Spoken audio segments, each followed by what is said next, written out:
Hello there, and welcome to a new episode of RPG Made in Spain. My name is Johnny Fight, and today we have a review.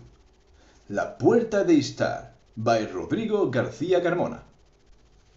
It's something like the Ishtar Gate, you know? Well, what is La Puerta de Ishtar all about? Adventures in an ancient world. The setting of this game is a medieval one.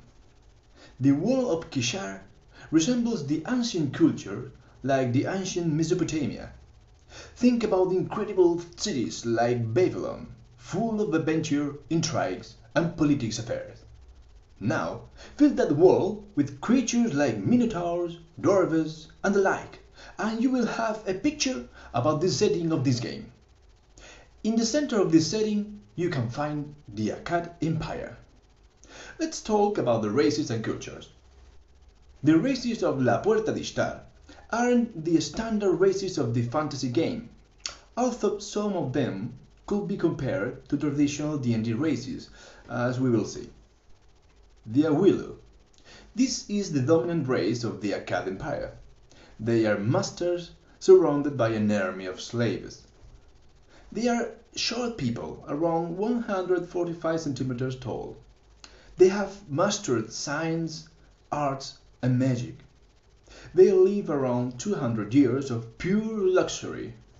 Their emperor is Sargon, who is said to be a god killer. Sargon has more than 2,000 years right now.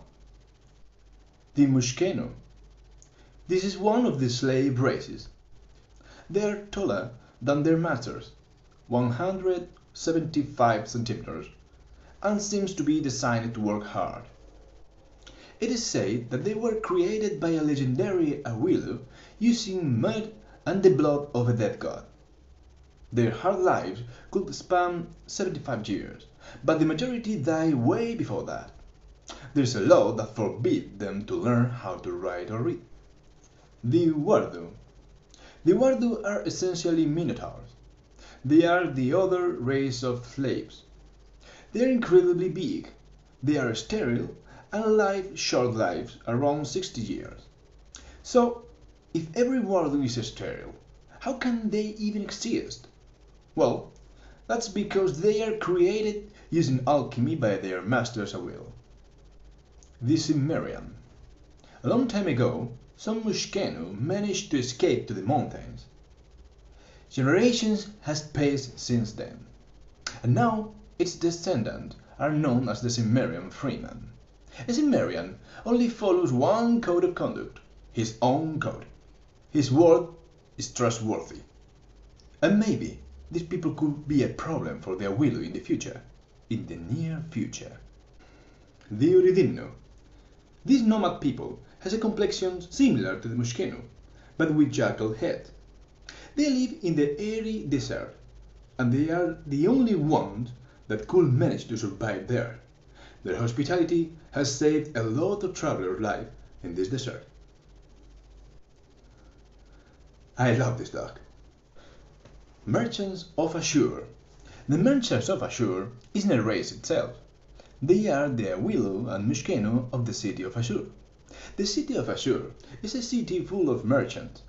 In this city, the Awilu uses Mushkenu slaves too, even some Wardu slaves. But these slaves has the best privilege of all slaves in the land of Ishtar. God, they have their own business. The ruler of this city is the god Ashur, the only god with a kingdom thanks to the negotiations with Sargon. Sargon needs the commerce network of Ashur, and Ashur knows. Let's talk about the system. The characters have 6 attributes in this game: dexterity, fortitude, wit, perception, charisma, and will. The attributes ranges from 1 to 6.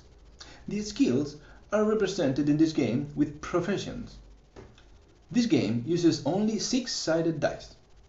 The basic dice roll to overcome challenges is 3 dice plus attribute involved plus a profession involved, but only if you have a profession that allows you to accomplish this task better. The characters are generated in 3 steps: born, infancy, adolescence, and maturity. In each of these phases, the player will make some choices, but the other players will choose some things about your character too. It's some sort of group character generation.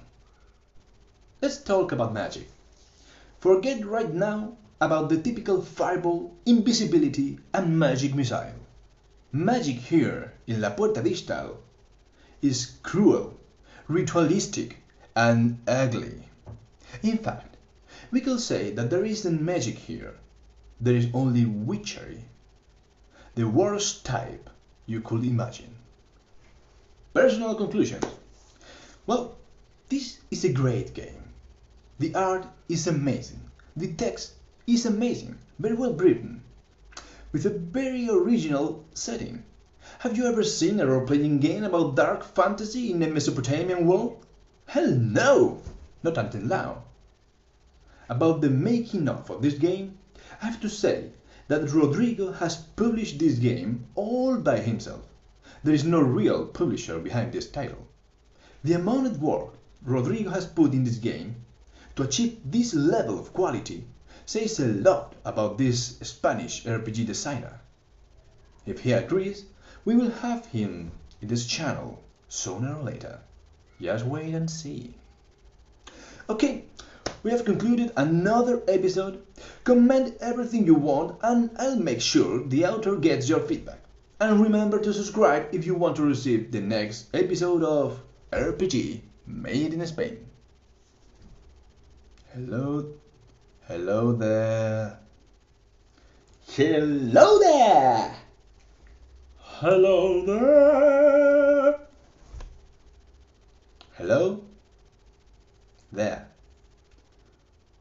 Hello there. Hello there. Hello there. Hello there.